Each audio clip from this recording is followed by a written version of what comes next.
School board elections have become a new battleground in American politics, with typically nonpartisan races becoming increasingly polarized and garnering national attention. That was true in yesterday's election in a few closely watched counties.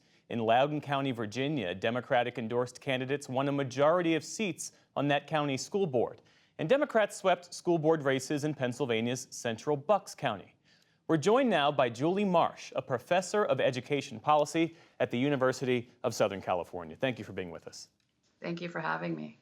And we should say that most states don't allow party affiliation in school board races. That's certainly the case in Virginia, but political parties and affiliated groups have obviously become more involved, aggressively involved in these races. What accounts for the strong performance among Democratic-backed candidates in so many of these school board races yesterday? I think it's a number of things. I think you could argue it's been a bit of a backlash against some of the heated campaigns and reflections at school board meetings. I think a lot of voters have gotten sort of weary, tired of talking about bathrooms, books, bans, flags, pronouns. I think perhaps the wedge issue of parents' rights may not be as powerful as some had hoped. I think moderate groups got a lot more organized a couple years ago when this was starting. I don't think that the moderate and liberal groups had really been very savvy, very involved. I think they've grown to be that way. In yesterday's election, voters across the country pushed back on the group called Moms for Liberty. They say they're a parental rights organization. The Southern Poverty Law Center says that they're an extremist group. And the organization endorsed dozens of candidates in Pennsylvania, Minnesota, North Carolina, Iowa. All of those candidates lost. What happened there?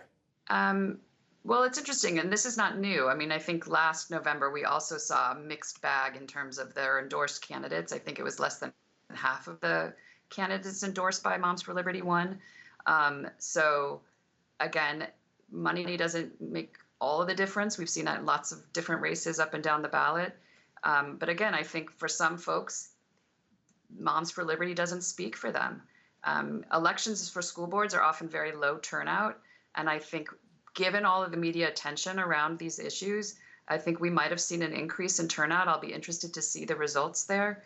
16 states, as I understand it, held elections for school boards across the country. What other trends emerged? Well, I mean, I think we've been seeing this happening for a little bit. You know, these used to be really quiet, sleepy kinds of elections, low spending, low turnout, nonpartisan. What we've been seeing in the past couple of years is a lot more spending occurring.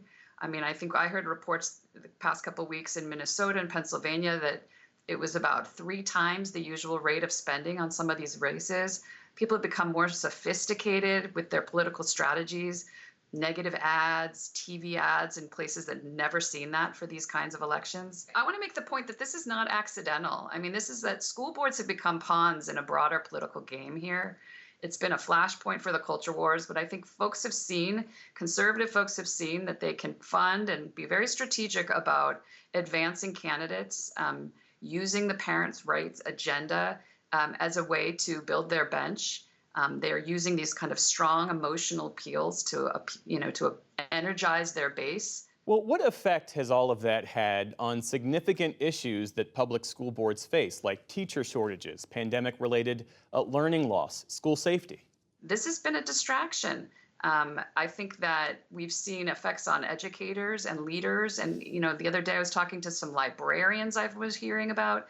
We know from polls and surveys that folks are feeling the stress that it's adding to their job. They're leaving the profession. I'm worried about what this might do in terms of recruiting folks. I mean, why would you want to go into this profession given all the stresses? I mean, there's a chilling effect here on public engagement. Who wants to go to a board meeting where people are screaming at each other? Who's going to be willing to speak up? In a lot of ways, this might be turning parents against our public schools and eroding trust that we have in our institutions of public education. Julie Marsh, a professor of education policy at the University of Southern California. Thanks for your time. Thanks for having me.